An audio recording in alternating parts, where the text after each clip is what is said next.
भारतीय किसान यूनियन के नेता राकेश टिकैत के साथ जो बदसलूकी हुई, राकेश टिकैत की जिस तरीके से सरेआम पगड़ी उछाल दी गई और राकेश टिकैत के खिलाफ नारे लगाए गए, उसके बाद भारतीय किसान यूनियन इस वक्त गुस्से में है।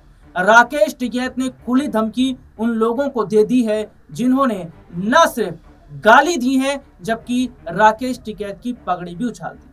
दरअसल राकेश टिकैत मुजफ्फरनगर के एक टाउन हॉल में पहलगाम हमले के का जो मुद्दा है उस पर अपनी बात रखने पहुंचे थे। जो जम्मू कश्मीर के पहलगाम में जिस तरीके से बड़ी संख्या में लोगों को निहत्थे जो मार दिया गया, उस पर राकेश टिकैत जो है वो अपनी बात रखने रैली में पहुंचे थे एक कार्यक्रम के दौरान।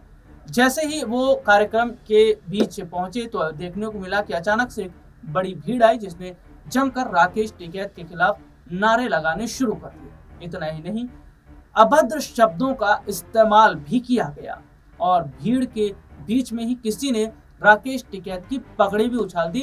राकेश टिकैत को वहां से भागना पड़ा। क्या वाकया हुआ? वहां पे कुछ लोगों ने विरोध करा है। भैया तो ये बतावे कि वो किसी एक पार्टी एक लोगों की किसी की वो है, उसका नाम ये रखा तो फिर उसमें सब लोग जाएंगे। लेकिन कुछ लोगों ने ड्रिंक रखी थी और वे आगे लोग खड़े हुए थे, उन्होंने विरोध किया है। भीड़ में ये तो नहीं पता लेकिन कह क्या रहे थे वे, लेकिन वे विरोध कर रहे थे और फिर उन्हें रास्ता रोकने की कोशिश भी करी है। और उसमें यहाँ के कुछ लोग प्रशासन उस पर कार्रवाई करे, वो वीडियो सबके पास में होगी। ठीक है, सब धक्का मुक्की आपके साथ में पगड़ी तक आपकी वहां को उतर गई।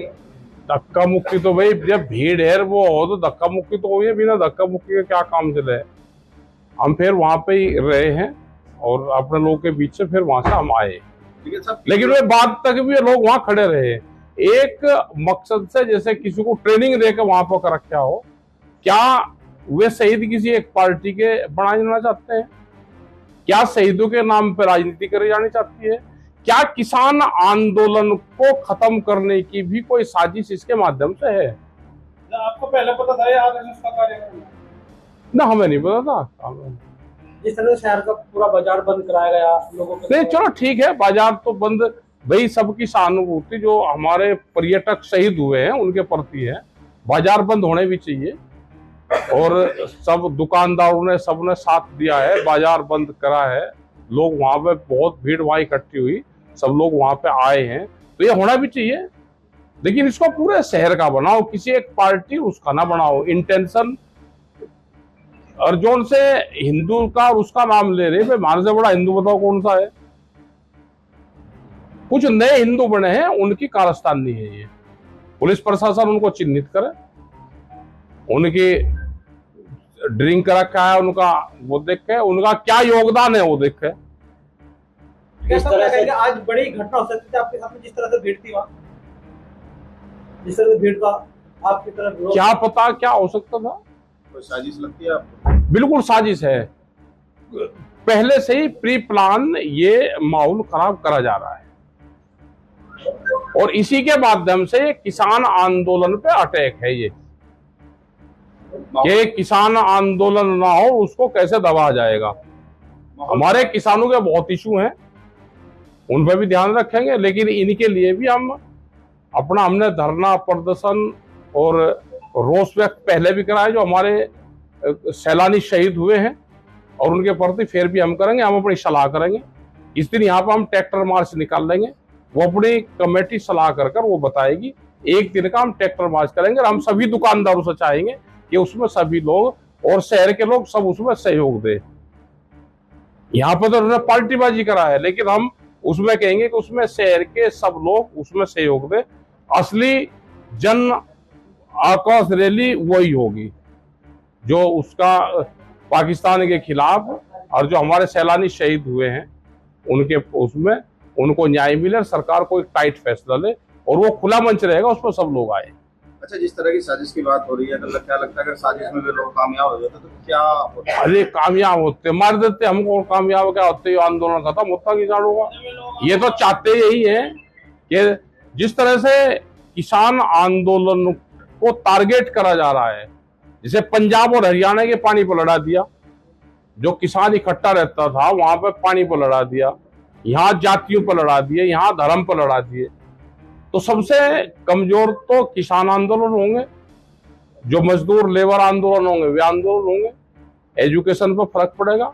जिस तरह से देश को बांटा जा रहा है अलग अलग उसमें, तो इससे देश को नुकसान होगा, जो आम आवाम होगा उसको नुकसान होगा। कैसे जिस तरह से हाथों में डंडे थे लोगों के, आपके पीछे डंडे भी लेके कुछ लोग दौड़े हैं उस समय जब आप वहां से निकाल रहे थे? अरे हमको इतने कमजोर है कि डंडे लेकर कोई हमको दौड़ाएगा? हमको कौन दौड़ाएगा भाई डंडे लेकर? पीछे से लोग दौड़ रहे थे, दूसरे लोग। हमने नहीं देखे, दौड़ रहे होगा तो उसका भाई पुलिस उनको देखा। हम इस शहर में कोई भगोड़े नहीं है, हम इस शहर के बासिंदे यही रहेंगे और उसी जगह उससे ज्यादा भीड़ करके दिखाएंगे और सबको निमंत्रण है, सब उसमें शामिल हो। टिकैत साहब ने पाकिस्तान का समर्थन करा था, इसलिए गुस्सा बढ़ा। हम क्यों करते पाकिस्तान का समर्थन? ये भड़काए हुए चीजें हैं, ये लोग, ये भड़काए लोग हैं। ये पाकिस्तान का हमने भाई समर्थन कर, हमें इस पर चौराहे पर हमको फांसी दो, हम ये कलंक लेंगे? हम आंदोलन करते हैं, किसानों की आवाज उठाते हैं, पूरे देश के किसान मजदूर की आवाज उठाते हैं। ये कुछ लोग हैं जो पार्टी के लोग हैं, ये एलिगेशन लगा के जनता से नाराजगी हो जाए और हम ये मूवमेंट छोड़ दें। बिट्टू सिंघेड़ा ने कहा कि जो हुआ जो हमला, ये भाजपा के लोगों ने पूरी उसे कैप्चर करा कार्यक्रम को और उन्होंने ये करवाया। हाँ बिल्कुल करा होगा, क्योंकि मंत्री वे सब लोग वहां ऊपर शामिल नहीं थे, वो भीड़ में वहां नीचे थे। लेकिन हम तो उनको फिर भी कह रहे हैं कि उनकी सत्ता है, वे कुछ ना कुछ करो ने, जनता को क्यों भड़का रहे हैं? वे अपना काम करें। कौन है भड़काने वाले?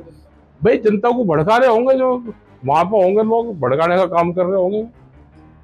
हम अपना ट्रैक्टर मार्च निकाल लेंगे, सब दुकानदारों से सबसे सहयोग मांगेंगे, यहाँ पाएंगे। अगर इकट्ठा नहीं कर सकते तो भाई अलग अलग प्लेटफॉर्म पर कर लो विरोध। हमको ये था कि ये इकट्ठा प्रोग्राम है, अगर ये प्रोग्राम एक पार्टी का और उसका होता तो हम जा ही नहीं थे, इसका नाम नहीं इनको देना चाहिए था। ऐसा नहीं कि बीजेपी के वे लोग वहां तक और गाड़ी तक हमारे साथ में भी आए, बहुत लोग साथ में आए, लेकिन कुछ सिर फिरे लोग थे जिन्होंने ड्रिंक रखी थी, उनकी सोच खराब थी और वो उस मानसिकता को बदले, अपने काम धंधे पे ध्यान दे, अपने पढ़ाई पर, अपने रोजगार पे ध्यान दे। ये गलत मानसिकता उन बच्चों को छोड़नी पड़ेगी। नए लड़के नहीं, नारे लगाओ, नारे में हमने कुछ करा हो तो नारे लगाओ। और ये सब जो हुआ उसके बाद राकेश टिकैत का खून खौल उठा और राकेश टिकैत ने खुली धमकी दी है उन लोगों को जिन लोगों ने उनके साथ ऐसा किया है, और उन्होंने सीधे तौर पर कहा कि अब धरती लाल हो जाएगी। राकेश टिकैत ने सीधे तौर पर कहा कि अब मुजफ्फरनगर में, अपने दर्शकों को हम बता दें कि एक बड़ी पंचायत जो है वो राकेश टिकैत ने बुलवाई और इस पंचायत में एक बड़ा फैसला लिया जाएगा। खबर ये सामने आई है कि जिस तरीके के नारे वहां पर लगाए गए और जिस तरीके से राकेश टिकैत का विरोध किया गया, ये राकेश टिकैत को समझ में आ गया कि आखिरकार इसके पीछे किसका हाथ है। जी हाँ, इसके पीछे किसी और का हाथ नहीं बल्कि बीजेपी सरकार का हाथ बताया जा रहा है, क्योंकि जो नारे उस वक्त लगाए गए थे वो नारे ठीक दिल्ली में भी नारे लगाए गए थे, जेएनयू में उस वक्त नारे ये इस तरीके के लगाए गए थे कि देश के गद्दारों को गोली मारो ... आप इन चीजों को यहाँ समझ सकते हैं। तो ऐसे में देखा जा रहा है कि क्या इन सब के पीछे बीजेपी का हाथ है, क्योंकि पहलगाम हमले का वो वहां पर सीधे तौर पर जो हमला हुआ उसका विरोध तो करने पहुंचे थे, उसके साथ ही साथ वो सरकार पर भी निशाना साधते नजर आने वाले थे। हालांकि किसान नेता राकेश टिकैत अक्सर मोदी सरकार के खिलाफ लगातार बोलते रहे हैं, अक्सर मोदी सरकार के खिलाफ वो बोलते रहे, और ऐसे में उन्हें ये साफ पता चल गया कि इन सब के पीछे सरकार का ही बहुत बड़ा हाथ है। अब ऐसे में ये देखा जा रहा है कि क्या राकेश टिकैत पूरे देश भर के अंदर एक बड़ा प्रदर्शन करेंगे और क्या वाकई राकेश टिकैत जो महापंचायत जो उन्होंने बुलाई, उस महापंचायत के बाद क्या वाकई अब जितने भी बॉर्डर हैं, चाहे वो दिल्ली यूपी बॉर्डर हो या टीकरी बॉर्डर हो या जिस तरीके के बॉर्डर हो, क्या वहां पर सबसे ज्यादा उग्र प्रदर्शन, क्या वहां पर भारी बवाल देखने को मिलेगा? और क्या राकेश टिकैत की अब जो सीधी लड़ाई सरकार से हो गई और जिस तरीके से राकेश टिकैत के साथ हुआ, क्या वाकई अब राकेश टिकैत देश भर में क्या बड़ा आंदोलन करेंगे? क्योंकि राकेश टिकैत ने कहा कि हम इस अपमान को भूलेंगे नहीं और उन लोगों को सबक जरूर सिखाएंगे। आज के लिए इतना ही, फिर आपसे दोबारा मुलाकात होगी, तब तक के लिए इजाजत दीजिए, नमस्कार।